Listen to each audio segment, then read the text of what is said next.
მე მინდა პირველ რიგში შევეხო დღევანდელ შექმნილ ვითარებას იმ ახალ გადაწყვეტილებებს, ახალ კანონმდებლობას თუ რეგულაციებს, რაც პრაქტიკულად ყოველდღიურად იღებს de facto ხელისუფლება, რომელიც მთლიანობაში უდრის პრაქტიკულად გამოცხადებულ ომს საზოგადოების წინააღმდეგ.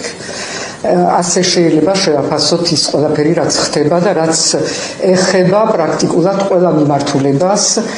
ყველაზე ახალი და საგანგაშო შეიძლება ის იყოს ეს ამ ფონდების დაყრდაღება, რამდენადაც ეს არის პრაქტიკულად ომის სოლიდარობაზე.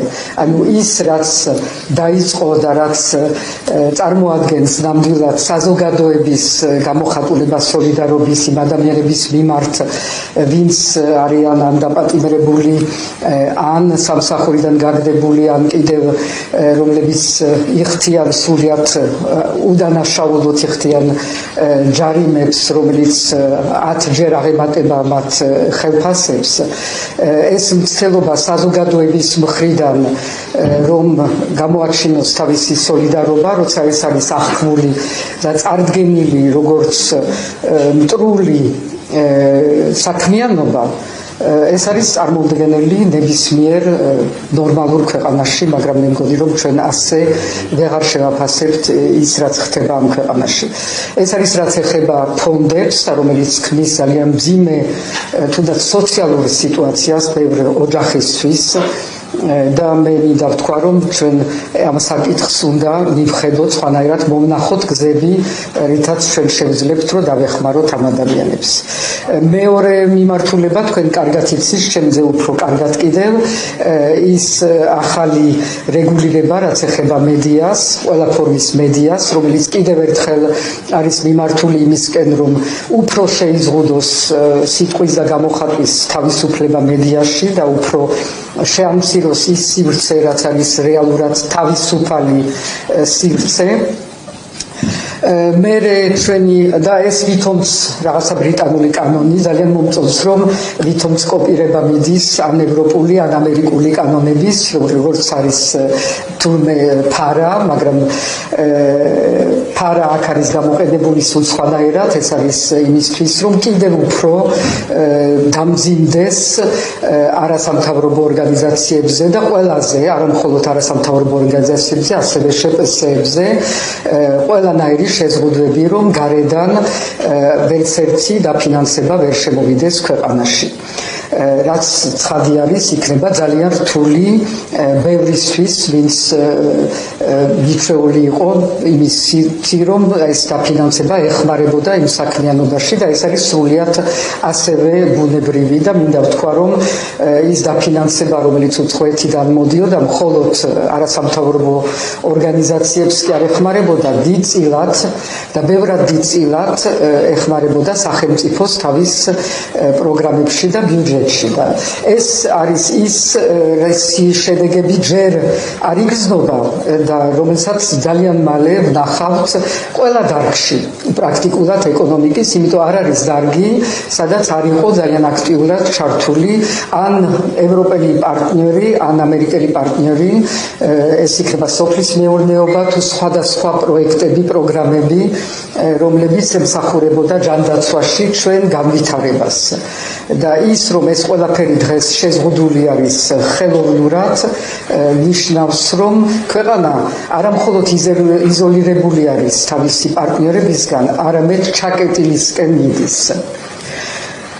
კიდევ ის, რაც გადაწყვეტილება მიღებული იქნა უმაღლესი იუსტიციის საბჭოს მიმართ, რაც ნიშნავს, რომ სასამართლო უფრო და უფრო იქცევა ბუტაფორიად. მე მგონი, რომ ეს ნაბიჯიც აღარ იყო საჭირო იმისთვის, რომ ამაში დაბრწმუნებული ვიყავით, მაგრამ ეს არის კიდევ ერთი, როგორც ჩანს, არც ერთი ნაბიჯი არ არის ზედმეტი ამ ქართული ოცნებისთვის, იმისთვის, რომ დაამტკიცოს, რომ აი აბსოლუტურად ყველაფერი არის ერთ ხელში და რასაც უნდა იმას აკეთებს, რაც არ არის მე რო ვთქვა დიდი ძალის გამოჩენა. ან თავის თავში დარწმუნების გამოჩენა. ამას რო აკეთებ, ესე იგი არაფერი არასოდეს არ არის საკმარისი იმისთვის, რომ შენ თავში დარწმუნდე, რომ ხარ ძლიერი. მაგრამ ამას აგზელებენ და ეს არის მათი სისუსტის რეალურად ნიშანი.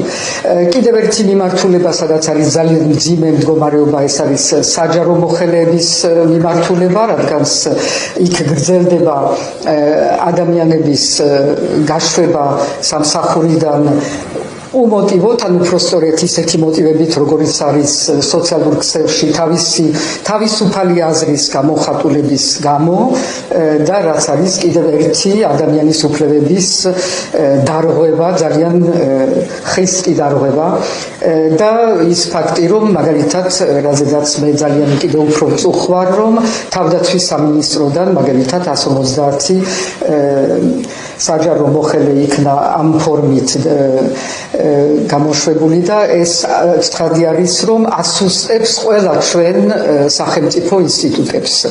ეს არ არის მხოლოდ ის გაძლიერება ერთი პარტიული ყველა სამინისტროში, ეს ასევე ნიშნავს, რომ პროფესიონალები ტოვებენ ამ სამინისტროებს, იმიტომ რომ აქ არჩევანი არ კეთდება პროფესიონალიზმით, ვინ გაუშვა და ვინ არა. აქ უშვებ მხოლოდ ის, ვინც არიზიარებს შენ მოსაზრებას და ტოვებ იმას, ვინც არ არის მაინდა-მაინც კომპეტენტური, მაგრამ მონობისთვის არის მზად ყველანაირად. და არ დავივიწყოთ, შეიძლება ამით უნდა დამეწყო კიდევაც სინდისის პატიმრები, რომლებიც არიან ძალიან რთულ პირობებში და რომლებიც მიმართ სწორედ ახალი ფორმით სოლიდარობა უნდა კიდევ გამოვხატოთ. ეს არის ყველა ის თემები, რომელიც დღეს არის ძალიან მძიმე ამ ქვეყანაში და რომლის ირგვლივ სწორედ ის ახალი კოორდინაცია, რომელზედაც მუშაობთ ახლა პოლიტიკურ პარტიებთან ერთად, უნდა იყოს ბევრად უფრო გამოხატული. ეს არის ის თემები, რომლებიც მართლაც გვაერთიანებს ყველას. არა მხოლოდ პოლიტიკური პარტიები, მაგრამ გვაერთიანებს ასევე სამოქალაქო საზოგადოებასთან და მთლიანად ქვეყნის გაერთიანება ხდება ამ თემების ირგვლივ. იმიტომ ეს არის ის თემები, რომელიც ვერც ერთ ქართველს ვერ დატოვებს ინდიფერენტულს ამათ მიმართ. იმიტომ ეს არის ის, რაც ჩვენ კულტურაში, ჩვენ იდენტობაში ძალიან ძლიერად ზის და ამისი უარყოფა არავის არ შეუძლია. შეიძლება არ თქვას, არ გამოხატოს, იმიტომ რაღაცის დღეს ეშინია, მაგრამ მე დარწმუნებული ვარ, რომ მთელ საზოგადოებაში ამ ყველა მიმართულების კენ და მიმართ არის ძალიან დიდი ტკივილი და ძალიან დიდი სურვილი, რომ ჩვენ რაღაცნაირად გამოვასწოროთ ეს ძალიან მძიმე მდგომარეობა. სწორედ ამ კოორდინაციის ფარგლებში დღეს დაიგზავნა და ამ წუთებში იგზავნება ასევე, ეს არის საერთაშორისო მიმართულება, იგზავნება ერთობლივი წერილი, ჩემი ხელმოწერით, ყველა ევროპულ ლიდერთან, რომელიც მიიღებს მონაწილეობას ხვალ და ზეგ ევროპულ საბჭოს შეხვედრაში, რომლის დღის რიგი მოიცავს ამ მომენტისთვის ცხადია უკრაინას ძირითადად თავდაცვის ახალ პროექტებს და დაფინანსებას, მათ დაფინანსებას, სადაც არ წერია დღეს საქართველოს როგორც ერთ-ერთი თემა ამ დღის წესრიგის და სწორედ ეს იყო რამაც განაპირობა ამ წერილის გაგზავნა, რომ არ შეიძლება რაც არ უნდა იყოს სხვა პრიორიტეტები და გასაგები არის ჩვენთვისაც, რომ ის სხვა პრიორიტეტები დღეს არის და ნამდვილად უნდა იყოს როგორც პრიორიტეტი ისე აღქმული, მაგრამ ამავე დროს არ შეიძლება რომ არ იყოს გარკვეული ყურადღება იმის მიმართ, თუ რაც ხდება დღეს საქართველოში, ეს რეპრესიული რეჟიმის ყოველდღიური გაძლიერება თუ არა გაფართოება ყოველ შემთხვევაში და ის რომ საქართველო ვერ იქნება განხილული როგორც ცალკე რაღაცა ჩაკეტილი პოლიტიკური კრიზისი. ეს არის ნაწილი ნაწილი იმ კრიზისის, რომელიც დღეს მოიცავს ევროპას, რომელმაც მიიღო უკრაინაში სამხედრო ფორმა, მაგრამ საქართველოში არის აქ სხვა ფორმით, ჰიბრიდული ფორმით, იგივე აგრესია საქართველოს მიმართ, საქართველოს დამოუკიდებლობის, საქართველოს დემოკრატიის, საქართველოს ევროპულობის წინააღმდეგ მიდის ბრძოლა, რომელსაც არ აქვს სამხედრო ფორმა. ეს არის ბრძოლა, რომელიც გავიდა ჯერ არჩევნების მანიპულაციაზე და შემდგომ იმაზე, რომ არის ხელისუფლება დღევანდელი მმართველი რეჟიმი, რომელიც მიდის ამ მიმართულებით, ესე იგი, რომ გააუქმოს საქართველოს თავისუფლება, დამოუკიდებლობა და ევროპულობა. ეს არის ის, რაც ჩვენმა პარტნიორებმა უნდა გაიგონ, რომ არ შეიძლება რომ საქართველოს საკითხი არ იყოს განხილული, როცა დისკუსია იქნება შავი ზღვის შესახებ. შავ ზღვაზე ჩვენ გვაქვს პირდაპირ ინტერესი, რომ იქ მართლაც უსაფრთხოება გაძლიერდეს და თანამშრომლობა. შავ ზღვაზე დღევანდელი ქართული ოცნება აპირებს, მაგრამ ძალიან არაგამჭვირვალედ, რომ შემოიყვანოს ჩინეთი ანაკლიას პორტში.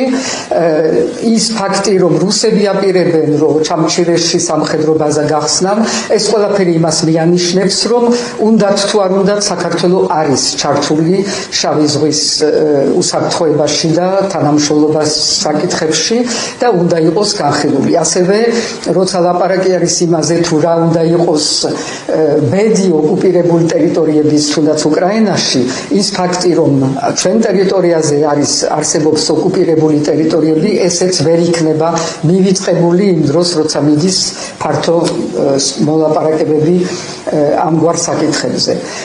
ანუ საქართველოს არის თემა ევროპისთვის, რაც არ უნდა არსებობდეს დღეს ისეთი გამოწვევები, რომელიც ალბათ უფრო მეტად იწვევს ყურადღებას.